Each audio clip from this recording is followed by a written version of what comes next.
Entrada del mal. Cuando María llegó al pequeño poblado, muchos vieron en ella la maldad. Se podía decir que a simple vista se trataba de una bruja, y no por un aspecto feo o que infundiera temor, ni siquiera porque vistiera de una manera peculiar. Es más, era algo que nadie podía explicar.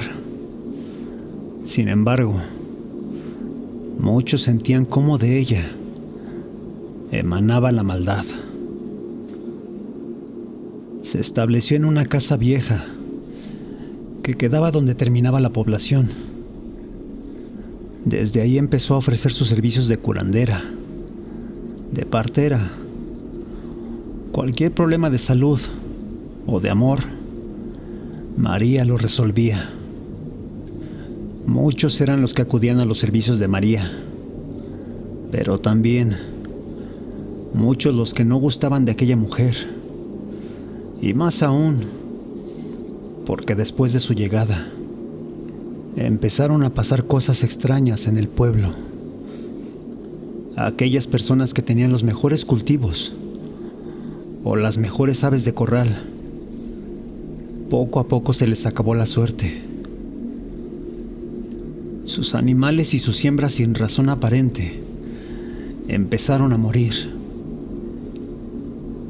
Así que lo único que les quedaba era acudir a María.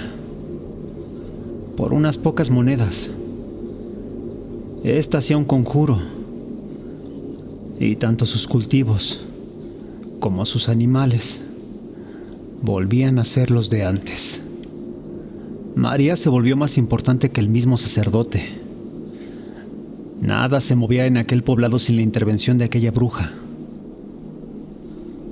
En ese pequeño lugar, alejado de la mano de Dios, de las leyes y de cualquier conocimiento de la vida cotidiana de las grandes ciudades, nació Verónica.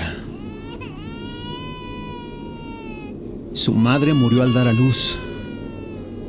Su padre, invadido por la tristeza, se desentendió y se sumergió en jornadas largas de trabajo, mientras que la abuela, quien fue la que la recibió en el parto, nunca se mostró dolida por la muerte de su hija.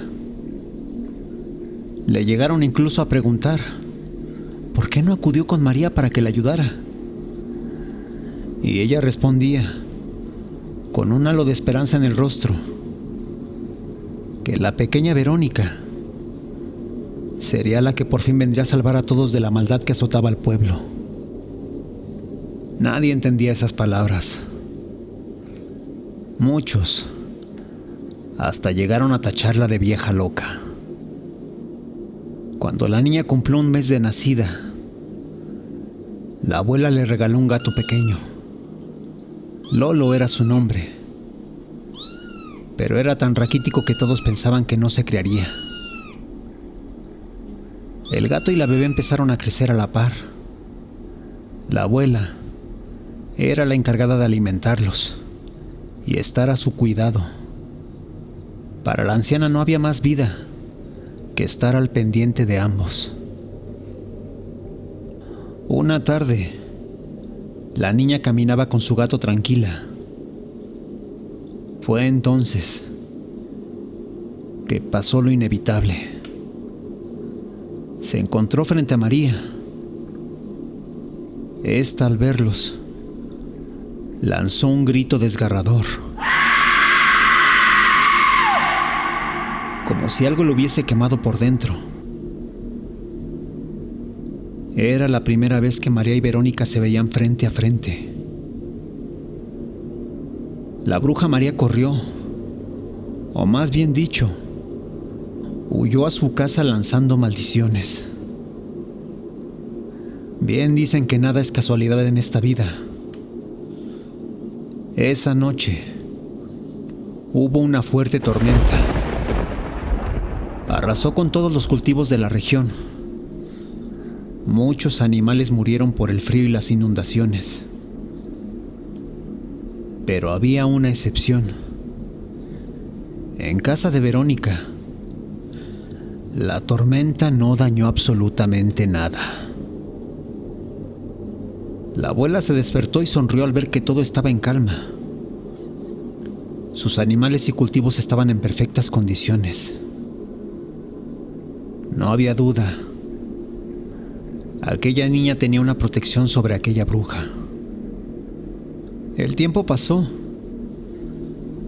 y la niña se convirtió en una joven. El gato Lolo se hizo viejo. Ambos eran inseparables. La abuela desde siempre se encargó de toda la educación de Verónica. Pero cuando la joven cumplió 18 años, la pobre anciana no aguantó más y murió en su cama. Eso sí, partió de este mundo con una sonrisa entre los labios. Tal vez porque siempre había dicho que la joven era la elegida. Por eso la había bautizado con ese nombre, Verónica, el cual significa única o princesa de la unión. A los pocos días volvieron las lluvias y con estas la pérdida de cultivos. Pero en esta ocasión algo estaba por cambiar. Algunos pobladores dijeron haber visto a Verónica y su gato, que se habían internado en el bosque en la víspera de una gran tormenta. Las lluvias azotaron al pueblo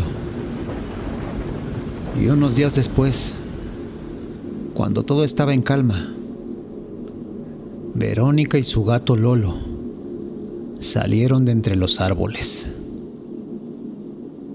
La joven había cambiado su aspecto. No se podía explicar qué era ese cambio, pero nadie podía negarlo. La joven se veía más radiante. Pasó una semana desde que Verónica y su gato regresaron a casa, y en el pueblo habían cesado las tormentas. Las personas del pueblo atribuyeron a la joven que todo estuviera en calma. Así que poco a poco comenzaron a acudir con ella para que las aconsejara. Al principio esta solo les decía cómo y dónde sembrar, pero toda recomendación, por mínima que fuera, daba el mejor de los resultados. Aunque para los pobladores todo era paz y tranquilidad, muy lejos estaba el pueblo de haber terminado con la maldad. En las noches algo empezó a frecuentar la casa de Verónica. El padre de esta, que ya era un hombre mayor y pasaba todo el día sentado en su mecedora, decía que la abuela se lo había advertido. Tarde o temprano el diablo los iría a buscar, y ese tiempo había llegado. Ese algo que visitaba la casa de Verónica podía sentirse asentándose en las vigas de la choza. Cada noche, de inmediato, Lolo, su gato, salía enfurecido al techo y se escuchaban peleas que eran épicas. Al parecer el gato hacía que eso se marchara, pero salía muy mal librado de cada batalla. Sus heridas y laceraciones hacían pensar lo peor, de que en algún momento, muy pronto, el pobre gato terminaría muerto. Verónica ni siquiera hablaba del tema. Después de aquellas visitas, a la mañana siguiente, ella llevaba a su gato hacia el bosque, se internaba en él, y por la tarde, cuando volvían, este regresaba caminando, completamente curado, y ella, imponente y cada vez más radiante. Pero un día, sucedió lo inevitable. Una mañana, el gato amaneció muerto. Ya estaba viejo y era obvio que no podía aguantar más. Así que Verónica dijo tajantemente: aquí acaba todo. Debo acabar con el mal. La joven puso un aviso en la entrada de su choza: se hacen trabajos. Todos entendieron la referencia, así que empezaron a acudir con ella por ayuda. Verónica no hacía nada de brujería. Solo les pedía que fueran a sus casas, trabajaran con dedicación y jamás volvieran a pedir ayuda de ninguna bruja. Les daba algunos consejos, pero todos serían técnicos, de siembra y alimentación de sus animales, haciendo ver que no hacía falta ninguna magia para poder tener animales sanos y cultivos prósperos. Para la gente del pueblo todo iba bien, pero María, aquella bruja de las afueras, no se iba a quedar con los brazos cruzados. Intentó ir a casa de Verónica a increparla por lo que hacía, pero a cierta distancia, ésta se detenía. Algo le impedía acercarse. Desde lo lejos lograba escucharse cómo es que daba gritos de rabia y dolor, seguido de relámpagos en el cielo,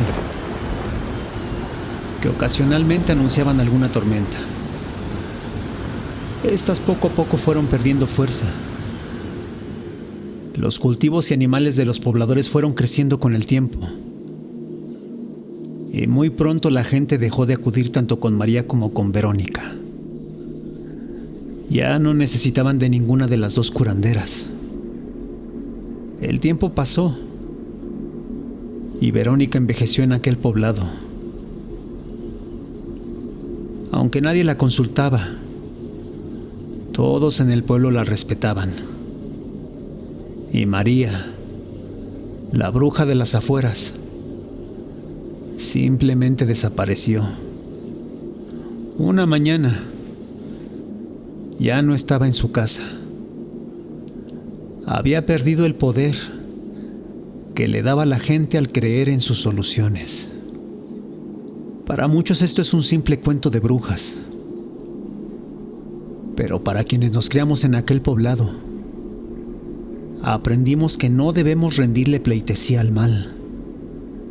Así fue como Verónica nos lo enseñó. Hoy en día ese poblado sigue existiendo.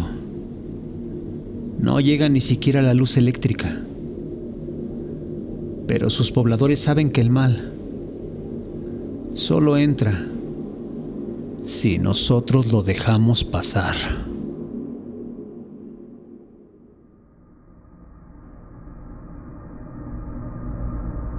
Gracias por escucharnos.